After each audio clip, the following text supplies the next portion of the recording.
Good evening. It's good to see all of you back, and then some. I apologize for being late. I made the drive down here from Dan's a couple of times, and then we were at this beautiful bed and breakfast, and I was studying and carrying on, and I got carried away, and I said, "Honey, we've got 10 miles further to go tonight." And it was already too late. So we are here, thank God. So it is really exciting to see all of you back this evening. As a teacher and someone that loves to do what I do here, the first night is always just a little unnerving for me. I have to just confess. The first evening of laying foundation and slugging through the facts and the data of context and building that up so that we can actually go into the Word and start looking at the Word. I always leave that first session with just a little bit of apprehension in my heart, thinking, well, this guy didn't even talk about the Bible. I know it's the enemy that tries to torment me with that, but I guess I'm just human. So it's a real blessing to see all of you back tonight. That's always an indicator that, well, something good must have happened. So please stand with me, and we'll get started. Oh, come on.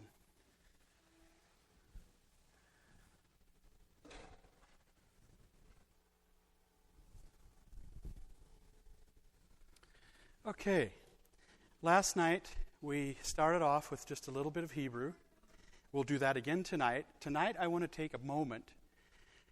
I've got your legs tired of standing already. But the Shema, did I tell you what the word Shema means last night? The word Shema in Hebrew means to listen. You can hear a noise with your ear. That is part of listening. You can also hear and be moved. That's also a part of listening. What is really intriguing and interesting about this word, in Hebrew, this is the exact same word for obey. There is no Hebrew word other than Shema for obey or obedience. So, when we say to each other and to God, "Hear, O Israel, the Lord is our God, the Lord alone. You shall love the Lord your God with all your heart, with all your soul, and with all your might," we are commanding ourselves to obedience. We're commanding ourselves and each other to obey God with all our heart, with all our soul, and with all our might. So keep that in mind as we say these words together. And we'll hopefully keep learning more and more about this word Shema. In a Jewish world, there is nothing more important than to learn to hear. Learn to listen.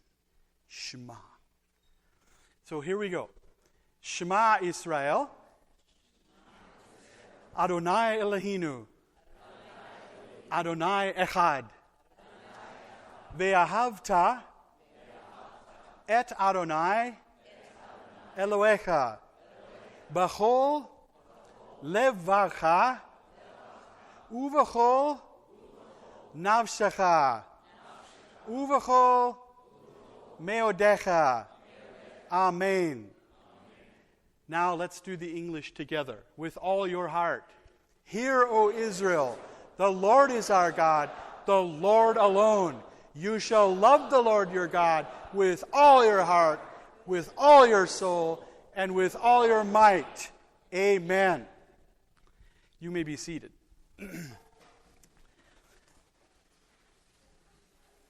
Here is just another portion. The Shema has actually almost 3 chapters to it, out of Deuteronomy.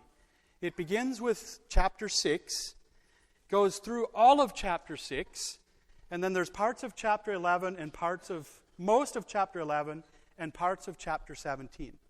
And if you're a Jew in Jesus' time, and I believe 200, 300 years before, up until today, If you are a Jew, you recite those words, all 3 chapters, at least 3 times a day as a prayer. In the morning when you get up, you commit your day to the Lord, to God, the Lord your God. At noon when you eat your lunch and you take time to Haggah, you recite those words again. And in the evening when the sun sets and you prepare to go to bed, again you commit yourself to the Lord your God with all your heart, with all your soul, and with all your might. And I believe with all of my heart, from the learning and the studies that I've done, I think Jesus and the 12 disciples absolutely did this every single day.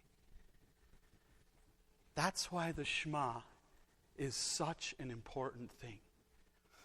I am now in this study for 17 years, and it is absolutely amazing how I keep learning things about the Shema. The Shema has layer upon layer upon layer upon layer of learning. It just goes deeper and deeper and deeper as you learn to listen and to hear. So, tonight, to begin with here, as a little bit of an introduction, and then we're going to switch programs. Hopefully my computer allows this. But anyway, we're going to start with the desert and the shepherd out of my favorite psalm, Psalm 23. And by the way, where's the fellow that had Psalm 1 for devotions? You. Thank you so much. That was such a blessing to hear you go through that. And the Psalms are an integral part of understanding the heart of God, to me. As you study the Old Testament and the 5 books of Moses, there is so much that comes to bear as testimony to what the 5 books of Moses have to say.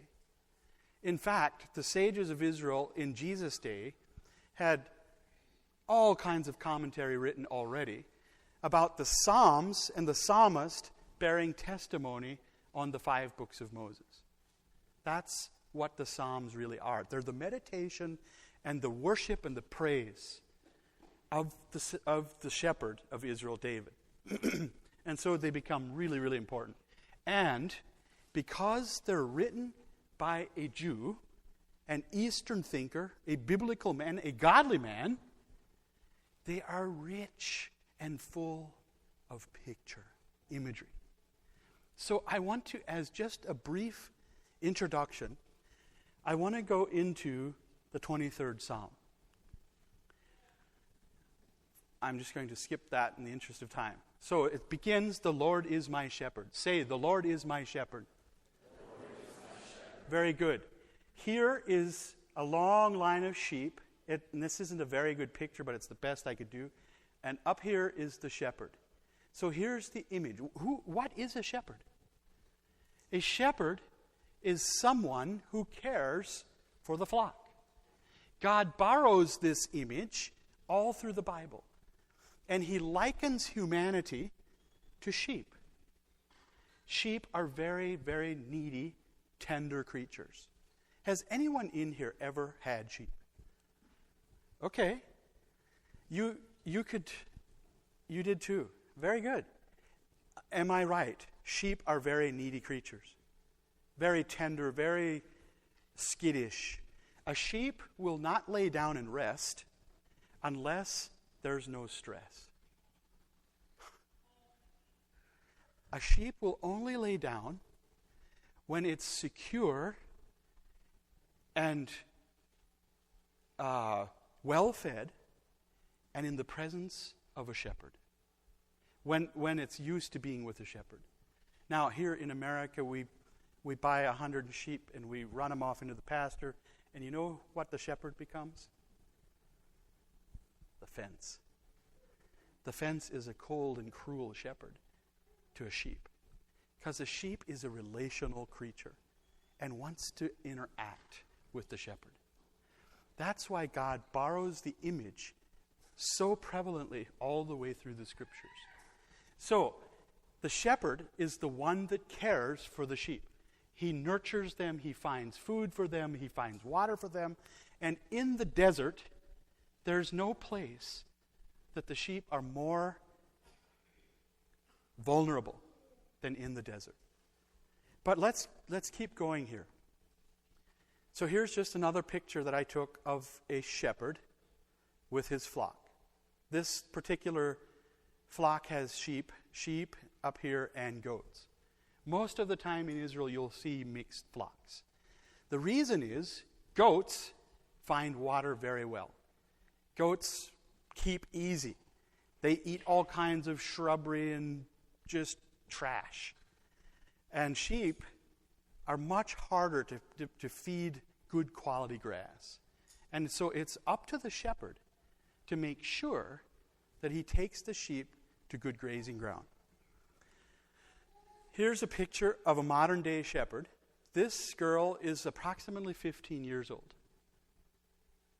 How old would you guess the shepherd boy David to have been when he took the sheep out into the desert to find pasture? I think he was a very young boy, possibly as young as 11 or 12 years old. The insight that we have for that is when Jesse goes to anoint David as the king.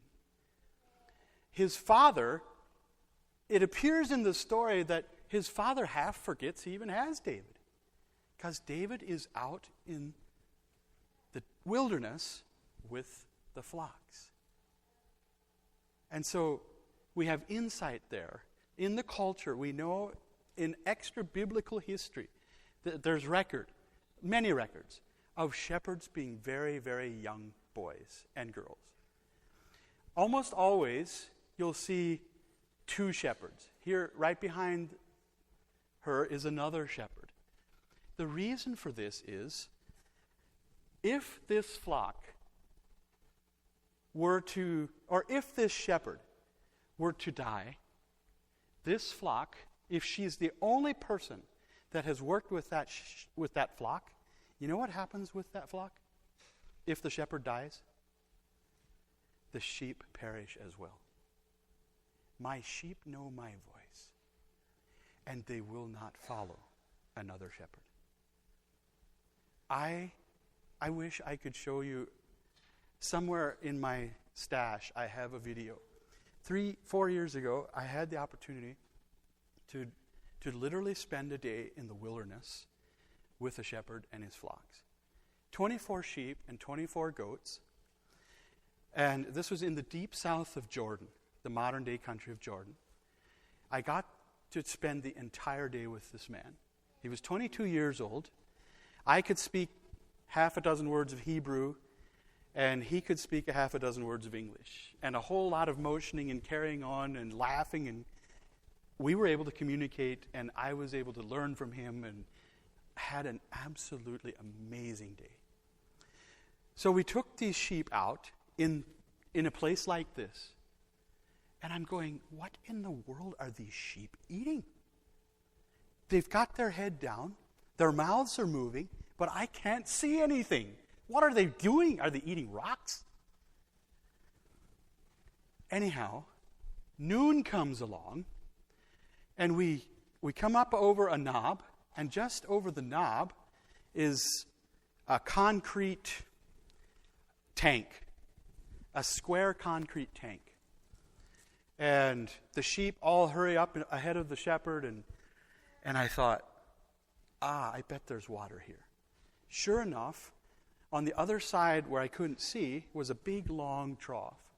We get up there, the shepherd gets off of his donkey, and he jumps into the big concrete container, and he takes a bucket and starts dumping water out into the trough. And these sheep go over there, and they just drink and drink and drink.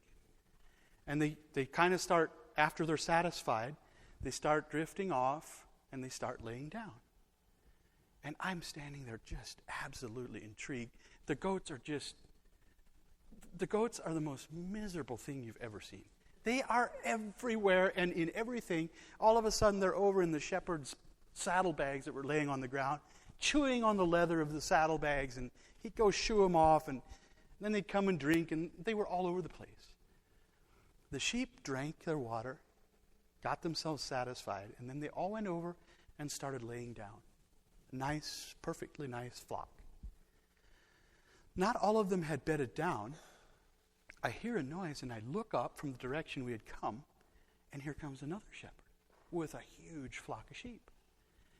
Follows the same protocol the first shepherd did. He jumped in the water tank, shoveled water out, and then his sheep started bedding down with the other shepherd's sheep.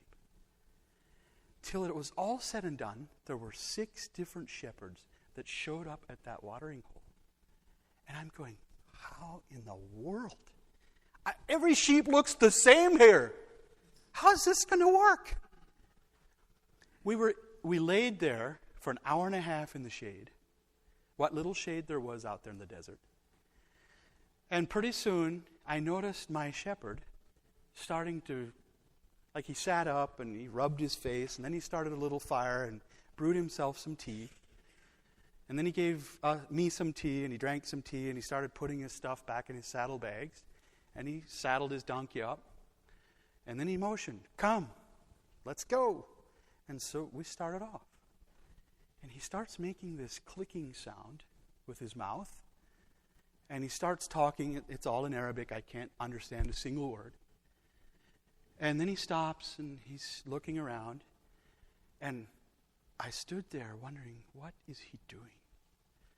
And all of a sudden, a sheep gets up. Had a bell hanging on its collar. And then another sheep, and another sheep, and another. And pretty soon, I counted 24 standing sheep.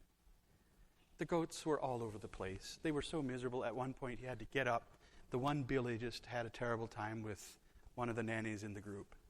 And he ended up tying his legs together to try and keep him under control. And it's funny to us. But hear my heart. Are you a goat or a sheep in the way you follow the shepherd? Those sheep were such a blessing to watch and to observe and to learn from. The goats were miserable. I wanted to butcher a couple of them. They were just miserable. But that's the shepherd's patience. And what was so moving to me is, as each shepherd was ready to go, they'd gather up their stuff and start making their own unique sound. And their sheep would get up. And when the sheep followed the shepherd, then these miserable goats knew which flock to go with. It was amazing. I never, ever... The scripture of my sheep know my voice became so real. And so...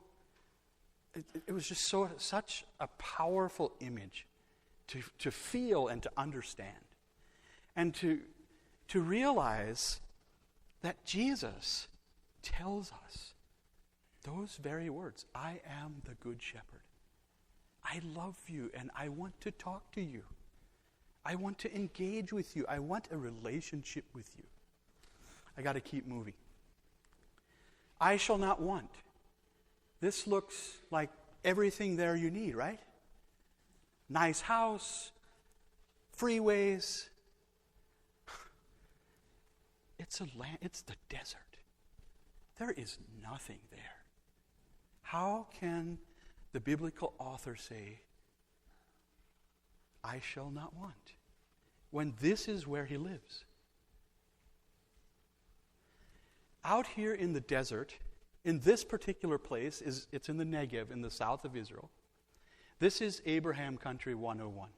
This is where Abraham lived.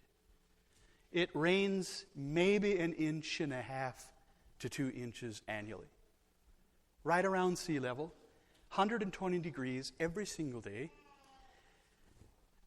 And there is just about nothing there. Just in a few spots you can dig a well. But for the most part, it's just barren, dry, parched desert. In Hebrew, Bamidbar. Bamidbar is a place that you live and walk, and only if you have a shepherd do you survive. So will you trust the shepherd, even when life gets dry and hot and almost unbearable? That's when it's most important to trust the shepherd. He makes me to lie down in green pastures. Whoa. Everybody see the green pasture? Let me go to the next picture. This one's lush and green. That's the Judean wilderness. This is where David wrote the Psalms. Green pastures. I believe Jesus chooses this imagery when he teaches the disciples the Lord's Prayer. Give us this day our daily bread. Unless you are fully trusting and walking with the shepherd, you will not find grass. You will not find food to eat. And you will become troubled and disoriented and overheated and thirsty in a hurry. Out in this desert, you can live for 2 days without water, and you will die.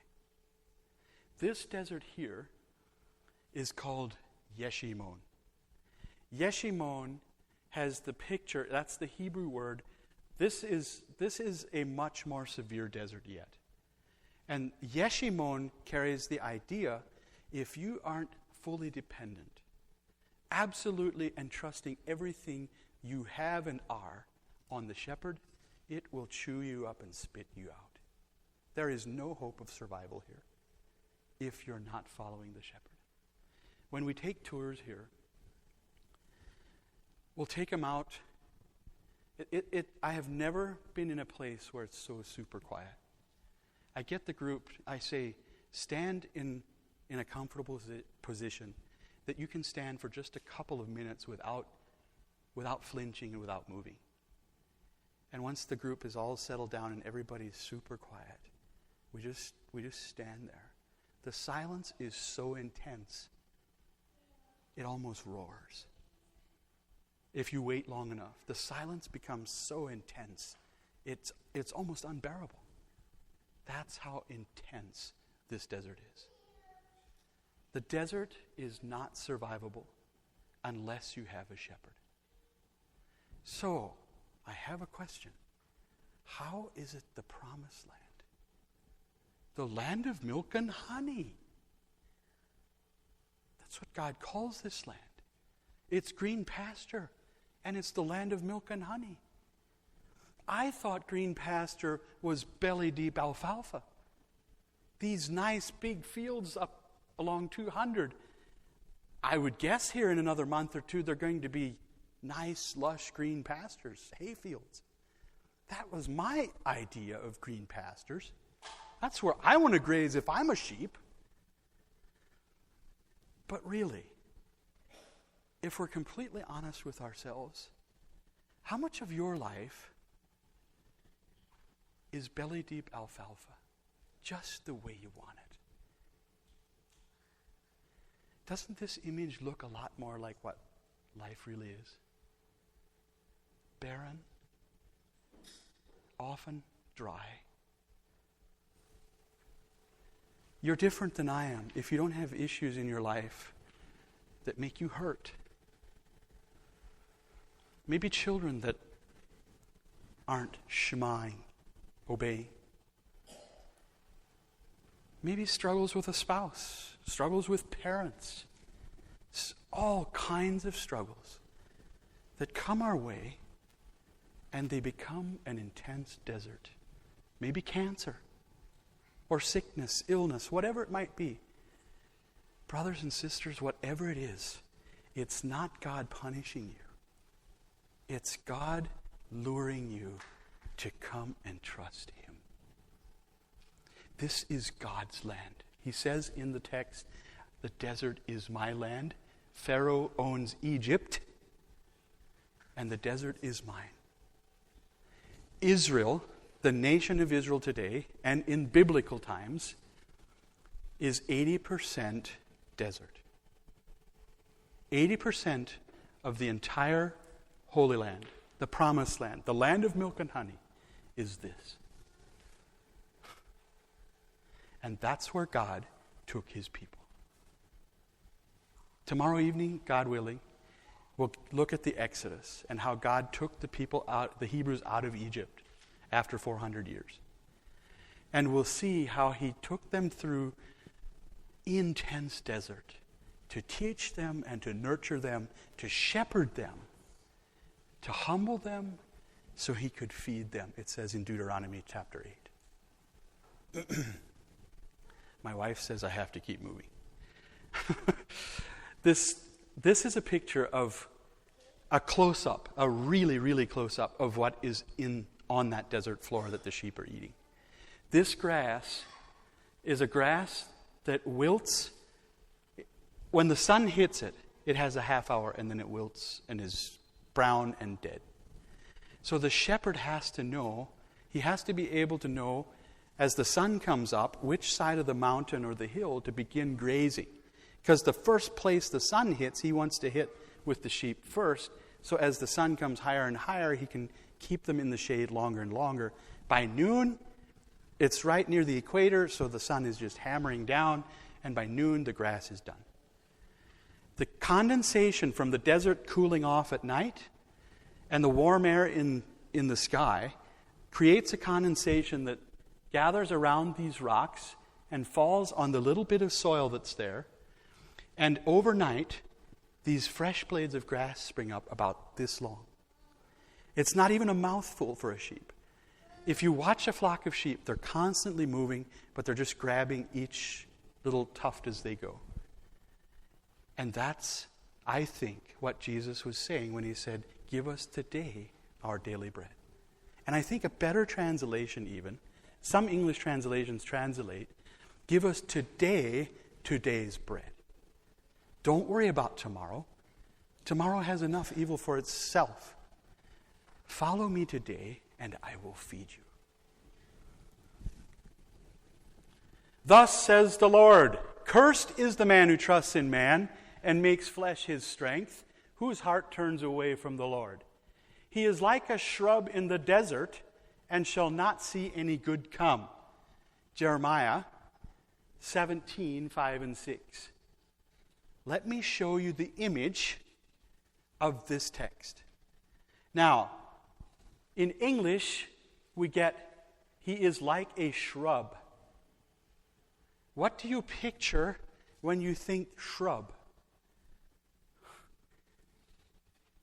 Put that image in your mind as we look at this next picture. Think about being out there in this hot, dry desert for a day or two. You're parched, you're thirsty, you're dried up, you're hungry maybe, and off in the distance you see this beautiful green plant. You get all excited. You see, the closer you get, come on. Thank you. You see that there's fruit on this thing. See these big, nice fruits hanging here? You walk up to this plant, and you feel the fruit, and it is lush and full, and look at it. Can I pick it? Sure, go ahead, pick it.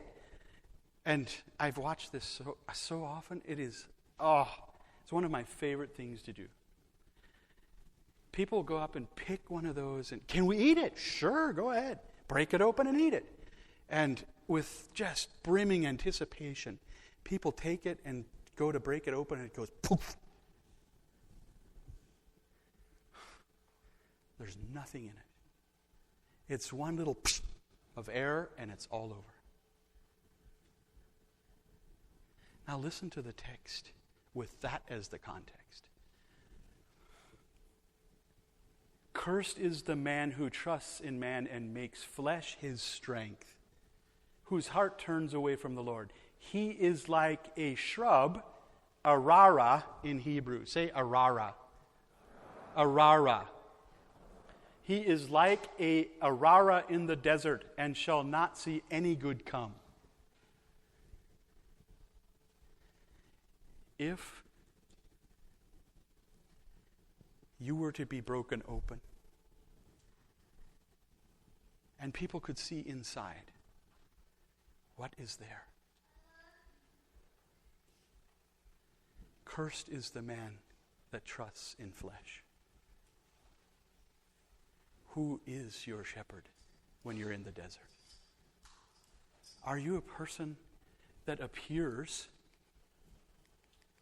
to have it all together? Look, nice flowers even, ready to bloom. The fruit looks delicious on the outside. See how we're right back to who are you and what are you doing here? The text is constantly analyzing us and engaging us and searching us to draw near. I'm going to jump out of this real quick.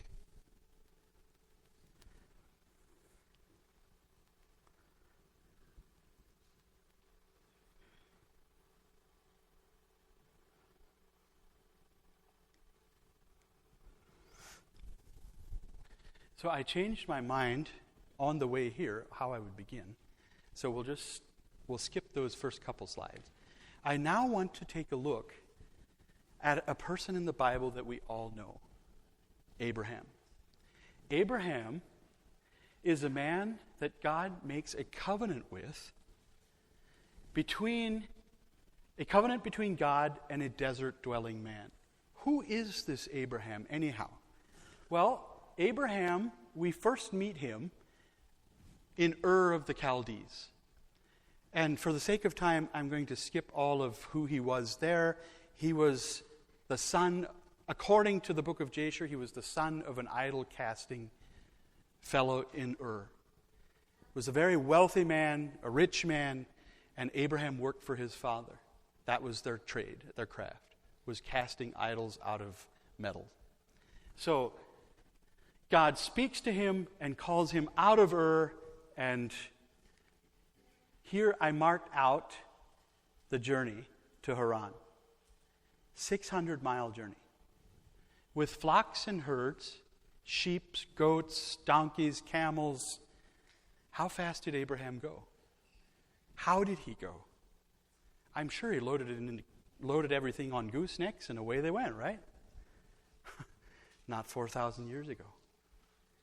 He had to find grazing. He had to find food. He had to shepherd each one of his chattels and family. God told him, after sojourning in Haran for a while, he brought him down into the land of Canaan. And then on down into Egypt, and I didn't mark out the coming back. But who is this Abraham? He's a man who has traveled extensively. He's a nomad. He's constantly on the move because the reality that we just looked at of what the desert is like, 80% of this land, all of this land, where the green is and all the way down here it's all desert. It's just along the coast here that we get some hill country and some flat land where there's actually lush, green, fertile land. The rest is absolutely desert. And there's so much more. This is a land bridge between continents. Egypt is the breadbasket of the world ever since the ancient world. When Abraham came to Egypt, anyone want to make a guess how old the pyramids were? This totally, with my feet up reading the Bible at home, I had no idea that the pyramids would have been older than Abraham.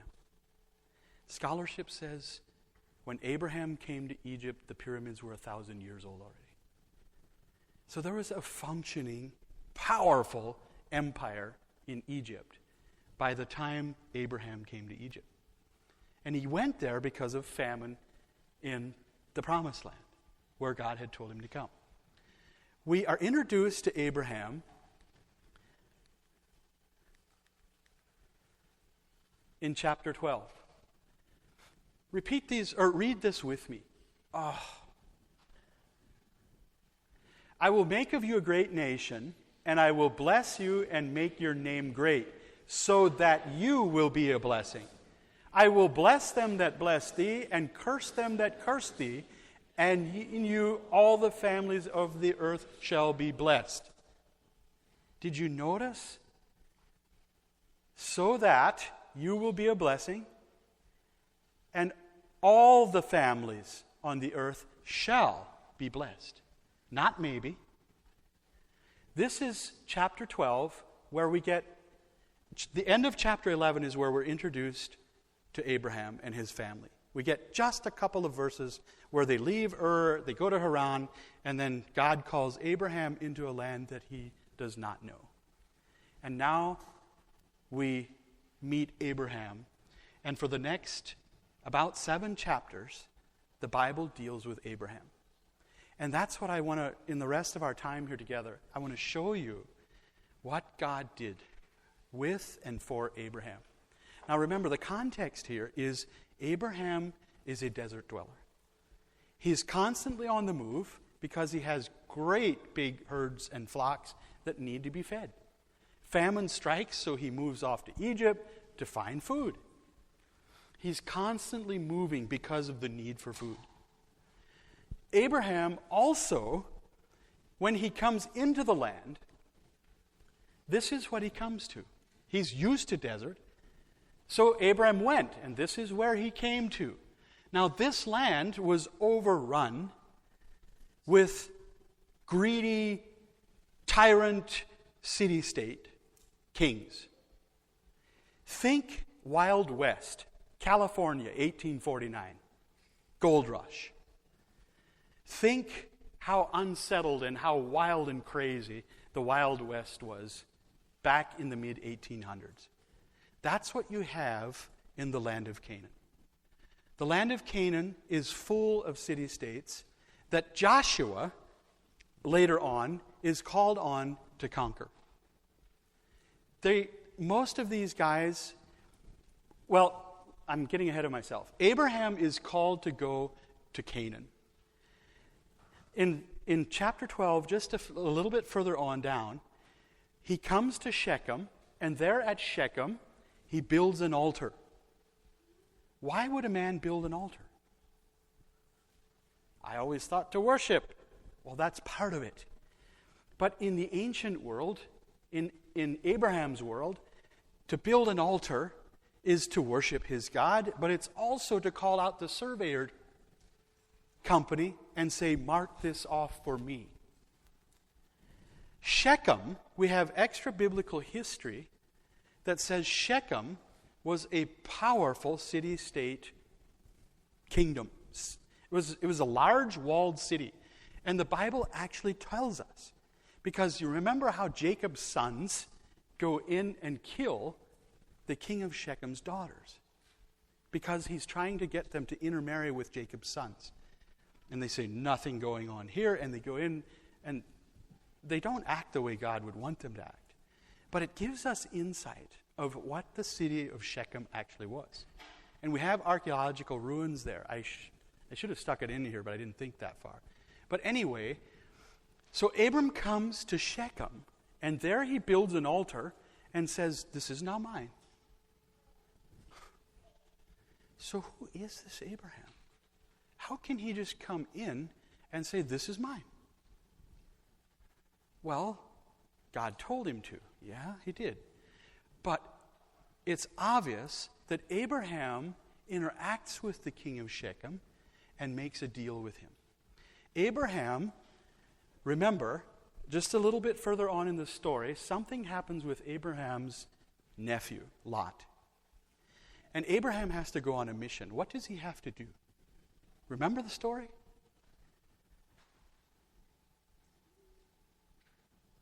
Abraham needs to go rescue Lot. And how does he have to do it? He doesn't take a helicopter and fly in and grab him and off he goes again. He takes 318 fighting men from his own household, and he goes and fights 5 kings.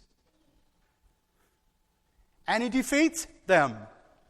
And he gets Lot and takes him back home. Peace-loving, kind Abraham, right? He's a warrior. Have you ever thought of Abraham as a warrior? Abraham was a man who feared God. In Hebrews 11, he's the friend of God because by faith he obeyed his shepherd. Fear not, Abraham. I am your shield. Your reward shall be great. Let me just turn to my Bible.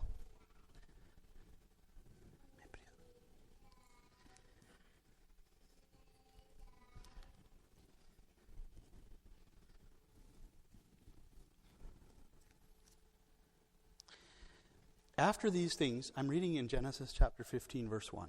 After these things, the word of the Lord came to Abram in a vision. Fear not, Abram. I am your shield. Your reward shall be very great. If tonight you lay down in your bed and God shows up and says, I am your shield and your reward shall be very great, what would be your response? What would you say to God? It seems to me I would be all ears and I'd say something along the lines of, yes, Lord. Do you know what Abraham says? Where are my children?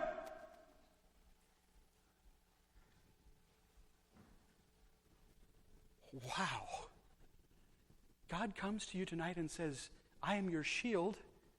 Your reward will be great. Would you say, where is this or that you're looking for? Have you ever noticed that? Abraham says, where are my children that you promised? You told me that I would be blessed. You took me out, you showed me the stars and said, your seed will be like this. And I remember you telling me about the sand on the seashore. Where are my children? I'm getting up in age. So is Sarah. My household is going to be given to Eliezer. God, are you going to come through on this deal? Friends, when I was taught this stuff, I almost melted into my boots. This is so thoroughly Jewish. A Jew sees God not as a lawgiver, not as one who is ready to smite me when I bring whatever it is I'm up against to him. God is a God who wants relationship with us, you and I. He wants engagement. Look at the story. He loves what Abraham does. He says, you know what, Abram? I haven't brought you children. I'll make a covenant with you. I'm forgetting it's working and I'm forgetting it. Sorry, Lord. And it came to pass that when the sun went down and it was dark, behold, a smoking firepot and a flaming torch passed between the pieces. God says, I want to make a covenant with you. What is a covenant? A covenant in the biblical world was much more than just a contract or a treaty.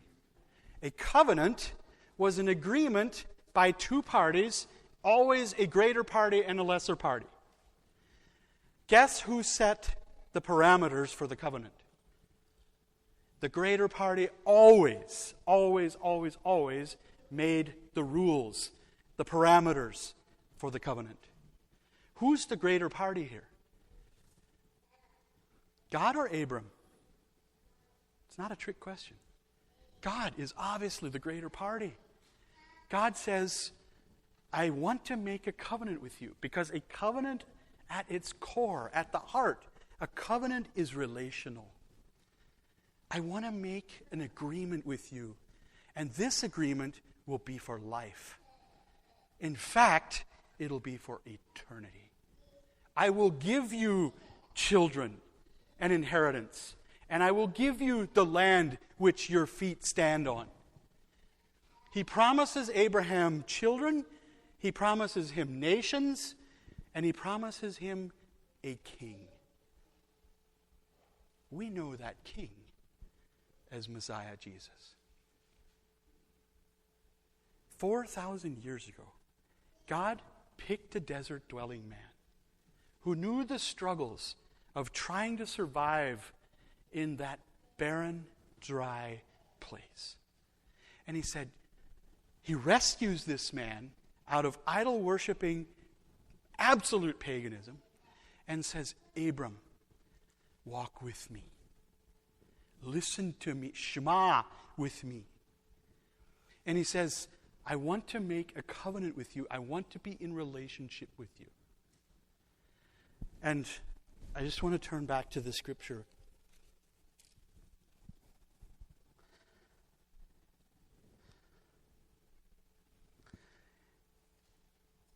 Then he said to him, so shall your offspring be. We've talked about that. And he believed the Lord, and he counted it to him as righteousness. And he said to him, I am the Lord who brought you out from Ur of the Chaldeans to give you this land to possess. But he said, O Lord God, how am I to know that I shall possess it? Hear the questioning? Here Abraham again comes back to God and says, how am I supposed to know? God keeps engaging. The next thing he says, bring me a heifer, a 3-year-old. Bring me a heifer, 3 years old, a female goat 3 years old, a ram 3 years old, a turtle dove, and a young pigeon.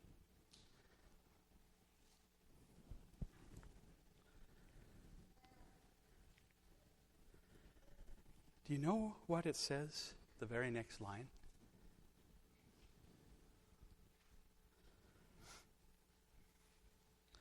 And he brought him all these, cut them in half, the picture up here, cut them in half, and laid each half over against the other. But he did not cut the birds in half. And when birds of prey came down on the carcass, Abram drove them away. Now, I want to know, how did Abram know to do this? The Bible doesn't say a word about it. It only says, bring me these 5 animals. And the very next line, we have Abram butchering. How does he know? To me, what I've been taught is that is a cultural reference. Abram knew that when there's a covenant to be made, there's going to be blood involved. A covenant in the biblical period, and even we have history outside of the Bible, pre-Bible times, of 2 parties making a blood covenant. The technical term for it is a suzerain covenant. It's where a greater and a lesser party enter into covenant with each other. And the covenant is sealed, not with a stamp of approval, but by blood. So Abraham knows what God is up to. God doesn't need to explain it, but I find this so humorous. Think about a 90-year-old man butchering all these animals, and how did he catch a dove and a pigeon? At 90 years old. Maybe he set up a trap, I don't know. But it's just intriguing to me that that kind of detail is in our Bible. It's not just there for random whatever. But it's so that we see just how human these biblical characters were. So now Abraham butchers the animals, and he gets the blood path ready. And he understands in the culture, and this actually happens to this day, in very remote and conservative Arab cultures, when a son wants to marry a daughter, this is the way it's done. The dad will go with his son, and they'll propose to the young lady.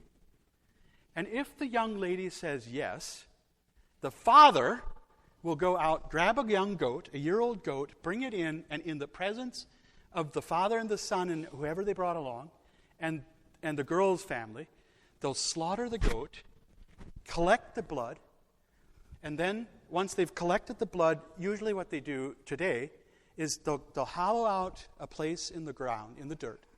They'll pour the blood in the dirt, and then the two dads, the son's father and the bride-to-be's father, take their shoes off.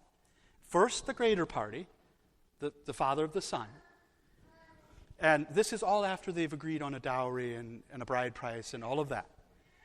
They step, the father of the son steps into the blood with his bare feet. He gets out, and then the father of the bride steps in with his bare feet. And what it's saying is, if what I have promised, if my son isn't what I promised, and if he doesn't hold his end of the deal, this is what you do to me.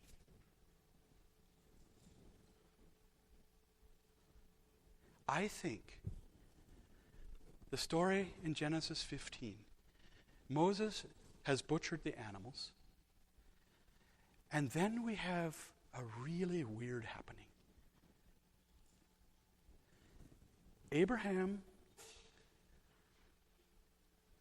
falls asleep. A deep and dreadful darkness overcomes him, the text says. And he goes into a trance. In Hebrew, the original Hebrew words mean Abraham was scared out of his mind, because he realized that the terms of this covenant, God had, as the greater party, had promised him descendants, he promised him land, and he promised him a Messiah, a king. And then he said, Abram, what I require of you, this is chapter 17, verse 1, don't sin.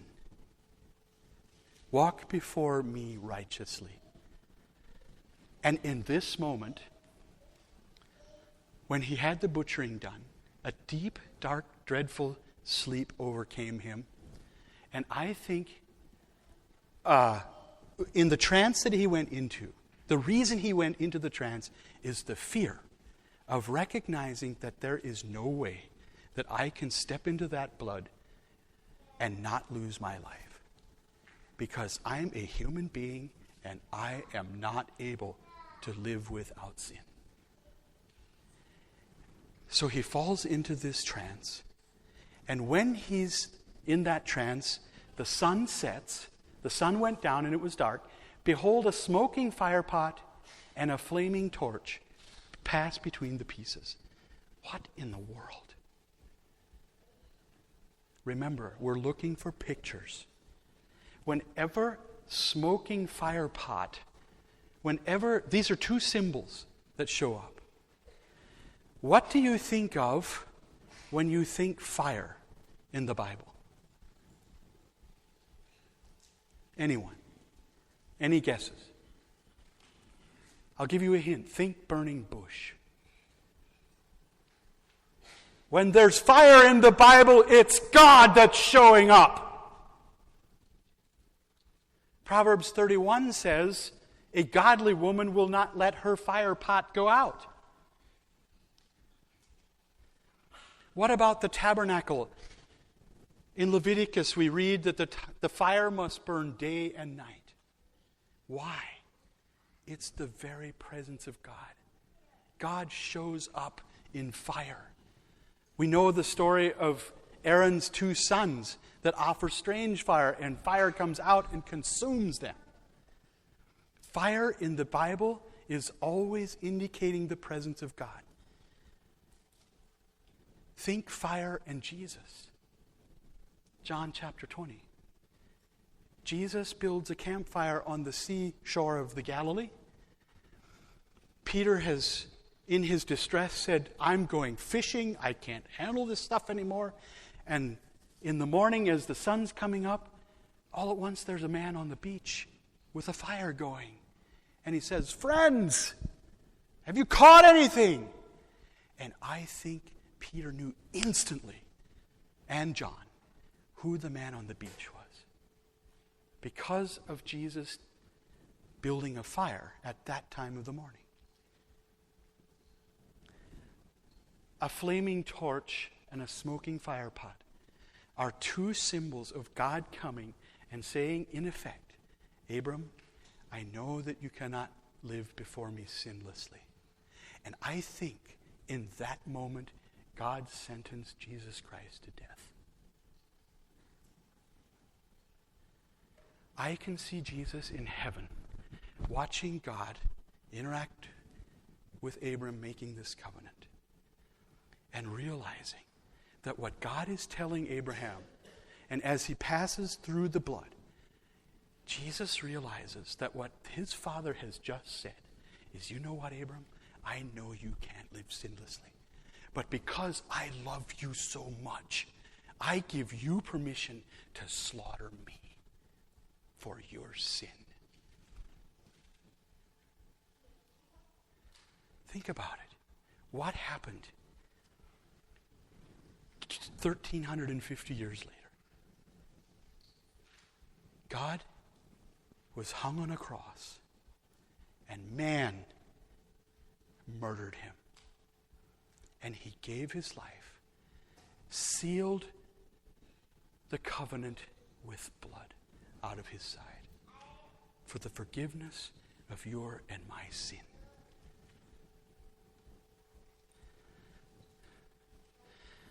I don't know about you, but that's heavy stuff. God is passionate about this. And he says to his people, to Abraham's descendants, it takes him 400 years to say it. But he has Abraham, Isaac is born, and then Jacob, and the family grows, and they're taken off to Egypt. And after 400 years, God takes them out of Egypt. We'll learn more about that tomorrow night. But in effect, God says, I want you to offer sacrifice to remind me and you of the terms of this covenant. Every single day. From now on forever. Unto all generations, it says. And the Jewish people, from that time when the tabernacle was instituted, from that time until the death of Jesus, every single day, they would offer animals on the altar to say, God, please remember the covenant that you've made with us. And help us to shema and to search who we are and to remember that you love us. And that to eradicate our sin is the only way that we can be with you. For 1,350 years. And by the time of Jesus, this had become such a powerful thing.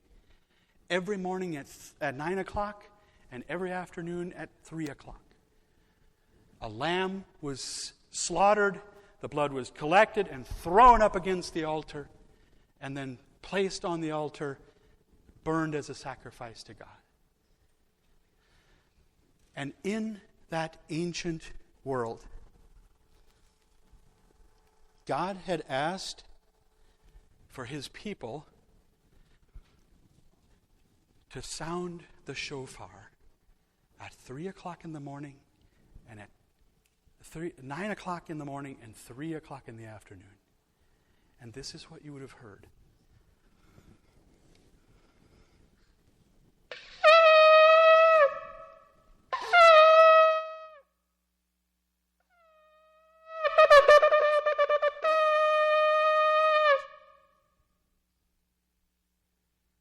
And then the knife goes to the throat and the life is given.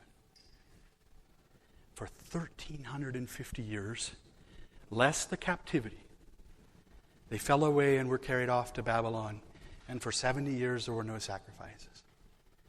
But every single day. Now come with me.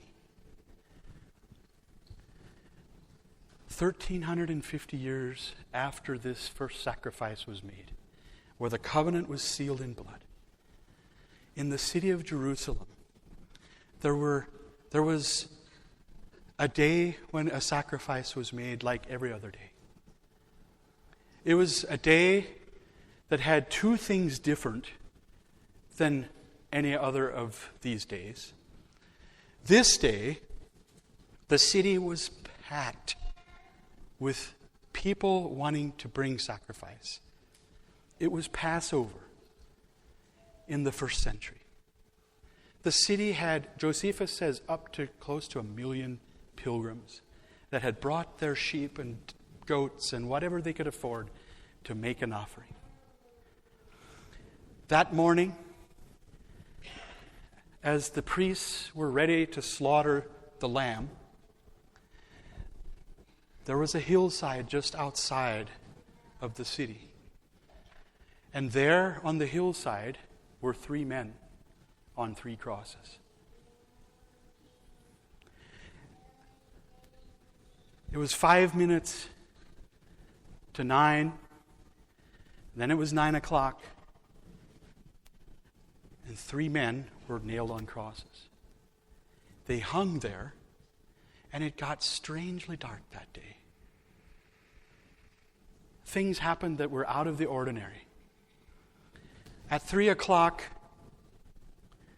or close to 3, 3 men got ready to do the sacrifice. The sacrifice that had been done for 1,350 years. Every single day. This day, it was 5 minutes to 3. There was no sun. So the priest that was responsible for the exact moment for the slaughter of the sacrifice couldn't see the sundial.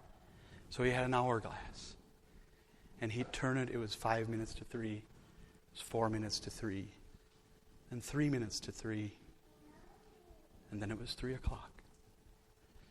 And the city fell silent. And another priest, 200 feet up in the air, I think I have a picture. Oh, we don't need it. 200 feet up in the air on the pinnacle of the temple, a priest stood, and as the last grains of sand trickled through the hourglass, this is what you would have heard.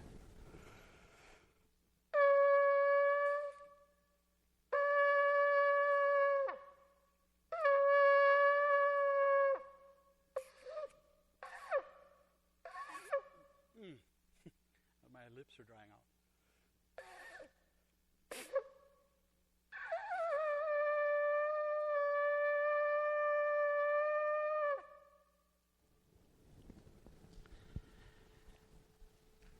And when the shofar had blown outside the city on the hill, a choking crucifixion victim appeared dead. He lifted his head, and for the very last time he screamed, "It is finished!"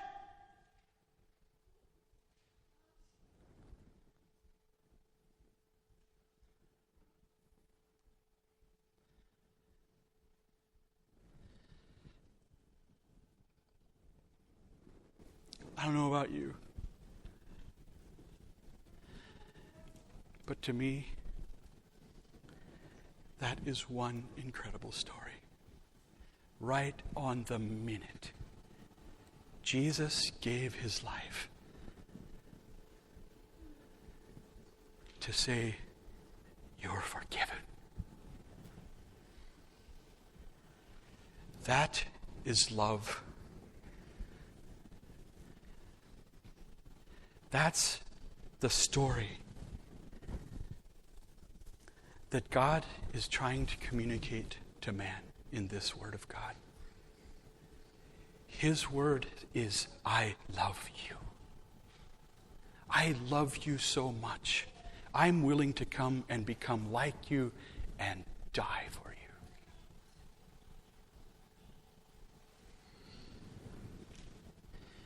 If you can walk out of here tonight and not have a renewed passion for your life to be a response to that gift, then I question if you're seeing the picture of this tremendous story. He loves us. I've taught our church at home, friends, you can't out-sin him. Vernon, are you saying grace is cheap and free and you can just live? No, I'm not. But God has made a way for sin to be forgiven. You cannot commit a sin bad enough to disqualify you. He can handle it if you can humble yourself.